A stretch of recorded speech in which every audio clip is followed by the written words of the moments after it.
नोरमा group, जो सोचता है वो करता है। आपके अपने सपनों का आशियाना। नमस्कार, मैं विकास सिंह राजपूत और आप देख रहे हैं भारत लाइव। देखिए, इस वक्त की बड़ी खबर निकलकर सामने आ रही है। बिहार में एनडीए की बड़ी बैठक जो है वो सीएम हाउस पर चल रही थी और अब इस बैठक के बाद में बड़ी जानकारी, बड़ी अपडेट निकलकर सामने आ रही है कि एनडीए की सीट शेयरिंग पर मोहर लग गया है, जिसमें चिराग पासवान की लॉटरी लग गई है। चिराग पासवान की शर्तों को एनडीए ने कहीं ना कहीं दबाव में आकर मान लिया है और इस बैठक से जुड़ी हुई इस वक्त की बड़ी खबर हम बता रहे हैं आपको। और इसी मुद्दे पर हमारे साथ में चर्चा करने के लिए इस वक्त फोन लाइन पे बाबा है। बाबा, नीतीश हाउस में बड़ी बैठक हो रही थी और इस बैठक से बड़ी अपडेट निकलकर सामने आ रही है कि चिराग पासवान की लॉटरी लगी है। एनडीए में सीट शेयरिंग का जो फॉर्मूला लटका हुआ था उस पर अब कहीं ना कहीं एक मोहर जो है लग चुकी है। विकास, इस चर्चा को शुरू करने से पहले हम लोग पहले इस बात को स्थापित कर लें कि लगातार संपादक नमन मिश्रा जी इस बात को कह रहे थे, चाहे वो पंचनामा हो, भारत लाइव हो, किसी भी खबर में जब भी चर्चा होती थी सीट शेयरिंग के समझौते को लेकर के, तो वो एक ही बात कह रहे थे कि नीतीश कुमार किसी भी कीमत में इस बार चिराग पासवान को नाराज करने की स्थिति में नहीं है, क्योंकि उन्हें अंदाजा हो चुका है, जिसकी शुरुआत आपने की है, कि चिराग पासवान की सारी शर्तें मान ली गई है, लॉटरी लगी है। तो ऐसी स्थिति में आप समझ सकते हैं कि चिराग पासवान का जो कद है वो कितना बड़ा हुआ है। दूसरी तरफ आप भारतीय जनता पार्टी की तरफ से भी अगर देखते हैं तो आपको सबसे मजबूत अगर इस नीतीश कुमार के बाद अगर कोई नजर आता है तो वो कौन नजर आता है? तो आपका भी जवाब यही होगा कि चिराग पासवान। यानी सीधी तौर पे देखा जाए तो चिराग पासवान ने जिस तरह से अपने आप को बिहार की राजनीति में पैवस्त किया है, उसको आप बाहर नहीं कर सकते हैं और चिराग पासवान को इग्नोर भी नहीं कर सकते हैं। खैर, ये तो एक चिराग पासवान की बात हुई। बाकी जो बैठक की बात कर रहे हैं, सीट शेयरिंग की बात कर रहे हैं, और खास करके नीतीश कुमार ने, जब आपको याद होगा कि 4 सीटों का उपचुनाव हो रहा था लोकसभा चुनाव के बाद, तो नीतीश कुमार ने उसी दौरान एक एनडीए गठबंधन की बैठक बुलाई थी। कहा यह गया था उस समय कि ये बैठक जो बुलाई गई है, ये बैठक इसलिए बुलाई गई है कि 4 सीटों का चुनाव है। लेकिन जब बैठक समाप्त हुई तो हमने पहले भी बताया था कि नीतीश कुमार इतना छोटी सी बात के लिए बैठक नहीं बुला सकते हैं। नीतीश कुमार के बैठक बुलाने का मतलब कुछ बड़ा होता है और वो चीज साफ साफ दिखा, क्योंकि जब बैठक से बाहर निकल करके एनडीए गठबंधन के घटक दल आए, जिसमें आपको याद होगा कि उसी समय गिरिराज सिंह का यात्रा चल रहा था हिंदुत्व को लेकर के। बिल्कुल। उस बैठक में गिरिराज सिंह भी मौजूद थे। यानी सभी बातों को लेकर के जब हमने ये स्थापित किया था कि नीतीश कुमार निश्चित रूप से एनडीए के घटक दल आगे के रणनीति पर क्या काम करेंगे, क्योंकि लोकसभा चुनाव हो चुका है, अब विधानसभा की तैयारी शुरू है और नीतीश कुमार ने प्रदर्शन उसमें बेहतर किया था, तो नीतीश कुमार को अपर हैंड लेना था और नीतीश कुमार ने इसलिए बैठक बुलाई थी। उस बैठक में नीतीश कुमार ने 225 का लक्ष्य तय कर दिया। अब विकास, लगातार आप देख रहे हैं कि पिछले 3 दिनों से हम लगातार यही खबर कर रहे हैं कि नीतीश के आवास पे बैठक हुई, नीतीश के आवास पे बैठक हुई, नीतीश के आवास पे बैठक हुई। ये रोज का सिलसिला हो गया है कि नीतीश कुमार के सरकारी आवास एक अन्य मार्ग में प्रतिदिन बैठक हो रही है और सबसे पहली बैठक जो हुई थी वो जदयू की हुई थी। सबको याद है, सबको हमने खबरों के माध्यम से बताया था उस बैठक में हुआ क्या था। तो उस बैठक में ये बातें तय निकल करके आई थी, हालांकि बताने के लिए कोई तैयार नहीं है कि क्या हुआ, लेकिन भीतर की बात जो निकल के सामने आ रही है वो साफ साफ इशारा कर रही है कि इस बैठक में यह तय किया नीतीश कुमार ने कि इस बार जनता दल यूनाइटेड को सबसे बड़ी पार्टी बनाना है। यानी कि आप समझिएगा, इस बड़ी पार्टी बनाने में चिराग पासवान कहाँ है, ये आप अच्छी तरह से समझ गए होंगे।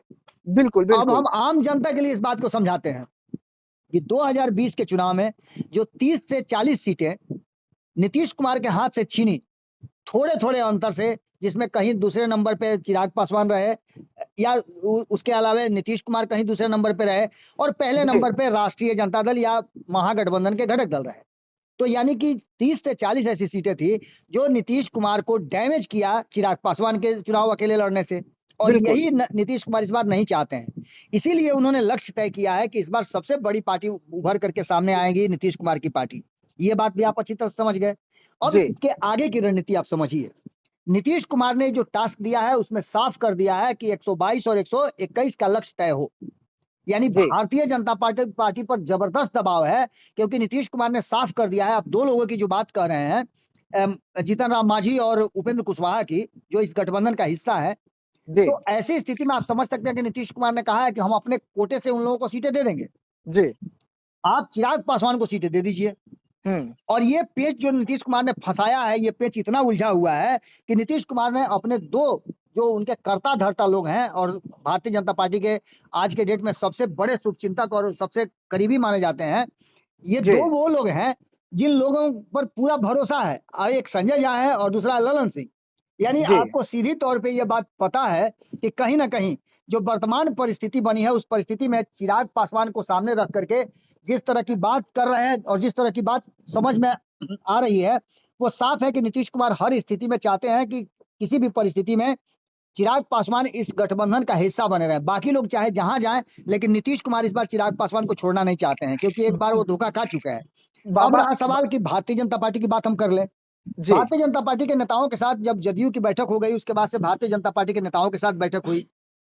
उस बैठक में भारतीय जनता पार्टी के सभी शीर्ष नेता, जो कि संपादक नमन मिश्रा जी ने खबर किया था आपके साथ, कि जी भागे दौड़े जो है नीतीश कुमार के एक कॉल पे लोग पहुंचे। बिल्कुल और बिल्कुल पहुंचने के बाद जो स्थिति थी वो साफ साफ बता रही थी कि कहीं ना कहीं जो परिस्थितियां बनी हैं वो इशारा कर रही हैं कि नीतीश कुमार और जो भारतीय जनता पार्टी के बीच में सीट शेयरिंग का समझौता है, उस समझौते को लेकर के अभी तक पेच फंसा हुआ है। और भारतीय जनता पार्टी के लोगों को ऐसा लगता है कि नीतीश कुमार बुला रहे हैं तो कहीं ऐसा तो नहीं कि वो फाइनल कर लिए हैं, भाई एक स्टेप आगे पीछे हो जाएंगे।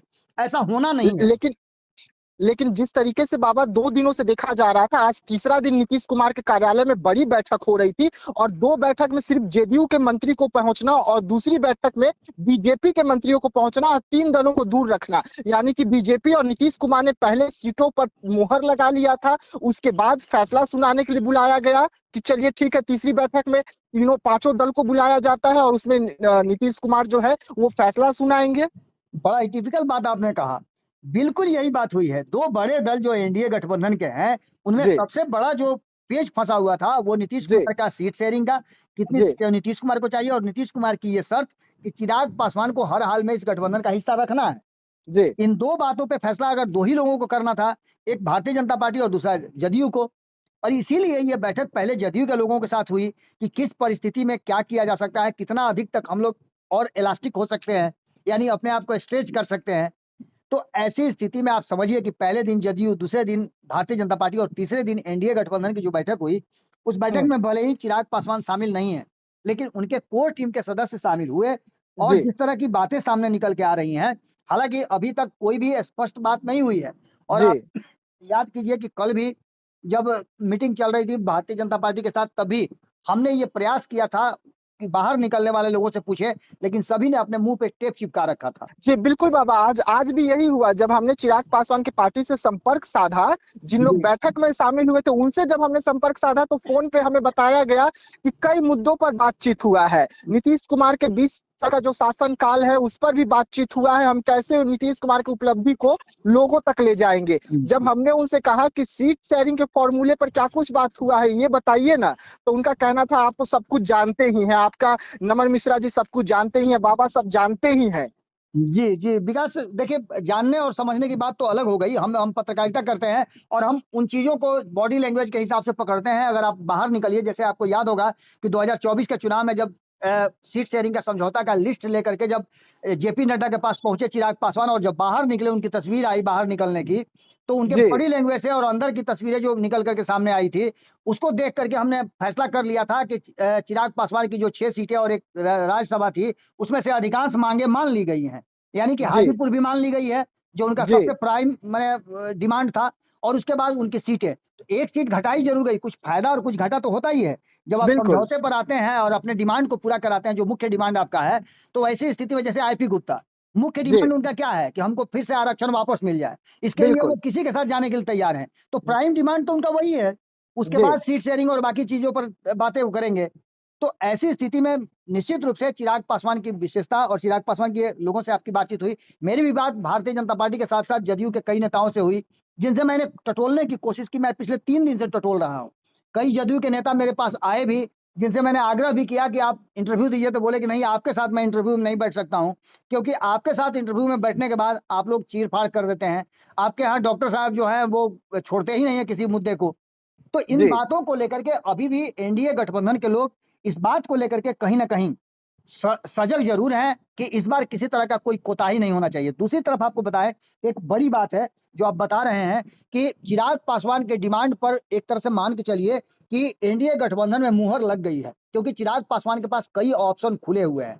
और जी बार बार जो नीतीश कुमार के आवास पे जो बैठक बुलाई जा रही है, उस बैठक के पीछे का कारण यही है कि नीतीश कुमार अगर मान गए हैं तो ऐसी स्थिति में मनाना सबसे ज्यादा इस बार किसी को है तो वो चिराग पासवान है, क्योंकि बिल्कुल चिराग बाबा। पासवान के पास ऑप्शन क्लियर है। वो समझ गए हैं बात को कि उनकी ताकत बड़ी है, हर तबके हर वर्ग में उनकी पूछ हो रही है और जितनी सीटों पे वो चुनाव लड़ेंगे वो अंतर पैदा कर सकते हैं। जी। कोई भी रिस्क भारतीय जनता पार्टी या नीतीश कुमार इस बार लेना नहीं चाहेंगे। भारतीय जनता पार्टी को भले ही ये लगता हो कि उनकी सीटें निश्चित रूप से 74 सीटें आई थी पिछले चुनाव में 2020 के, लेकिन उसमें सबसे बड़ी बात थी कि चिराग फैक्टर उसमें भी शामिल था। चिराग उनके विरुद्ध नहीं लड़े थे, 2-4 सीटों पे लड़े थे और जहां लड़े वहां भारतीय जनता पार्टी को बुरी तरह से हार देखना पड़ा। राघोपुर की बात आप समझ लीजिए, राघोपुर में उन्होंने अपने उम्मीदवार उतार दिए थे, क्या हुआ? भारतीय जनता पार्टी चांटा फीस हो गई। तो ये बात भारतीय जनता पार्टी भी समझती है और इस बार की परिस्थितियां भी बिल्कुल बदली हुई है। तो ऐसी स्थिति में सीट शेयरिंग के समझौते को लेकर के एनडीए की जो बड़ी बैठक हुई है, इस बैठक में जो मुहर लगी है, जिसकी मैंने आपने जो बात किया तो आप समझ ही रहे होंगे कि बातचीत करने की शैली से आप अंदाजा लगा लिए हैं। यही कारण है कि आपने लिखा भी है कि चिराग की लॉटरी लगी। लेकिन उपेंद्र कुशवाहा और जीतन राम मांझी की अगर बात करते हैं आप, तो जीतन राम मांझी को भी पता है कि उनका हैसियत क्या है और उनको क्या मिलेगा। लेकिन जी। सबसे ज्यादा अगर किसी परेशानी में कहीं कोई है तो वो है उपेंद्र कुशवाहा, क्योंकि उपेंद्र कुशवाहा को आप देख रहे होंगे कि लगातार पटना से लेकर दिल्ली और दिल्ली से पहले पटना से पहले उन्होंने जो वाल्मीकि नगर में बैठक की और बैठक में बिहार की सीटें बढ़ाने की बात उन्होंने की। उनका इशारा क्या था आप अच्छी तरह से समझ सकते हैं, बिल्कुल कहीं पे बिल्कुल। निगाहें कहीं पे निशाना।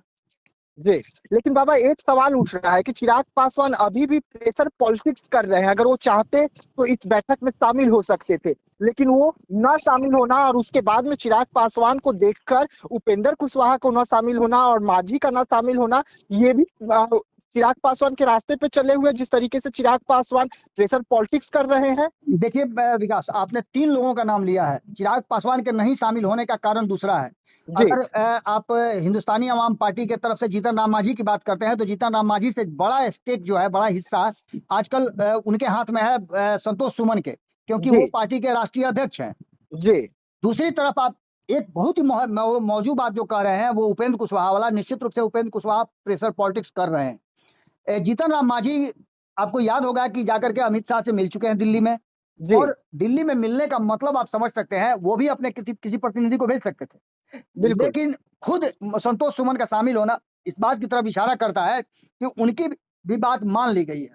अब रहा जी। सवाल कि सबसे 2 शख्स जिनकी बात चर्चा हम कर रहे हैं, प्रेशर पॉलिटिक्स की बात कर लीजिए या दबाव की बात कर लीजिए या अपनी उपलब्धि या अपनी विशेषता जो बताने का काम चिराग पासवान कर रहे हैं, तो निश्चित रूप से वो करेंगे ही, क्योंकि उन्होंने 100% स्ट्राइक रेट दिया है।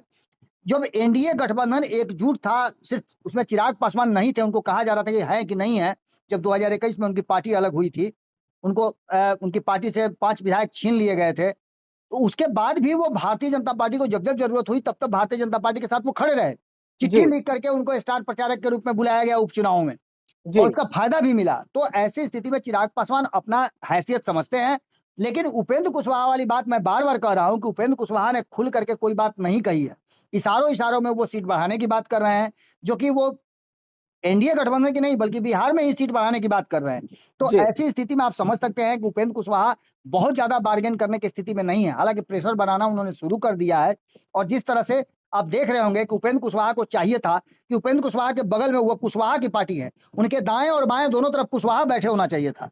इससे जी। पहले भी उपेंद्र कुशवाहा को आपको याद होगा, मैंने एक खबर किया था, मुझे याद आ रहा है 2024 के चुनाव से बहुत पहले मैंने किया था, जब नीतीश कुमार से अलग हुए थे, और तब मैंने खबर किया था जब उन्होंने अपनी पार्टी बनाई थी।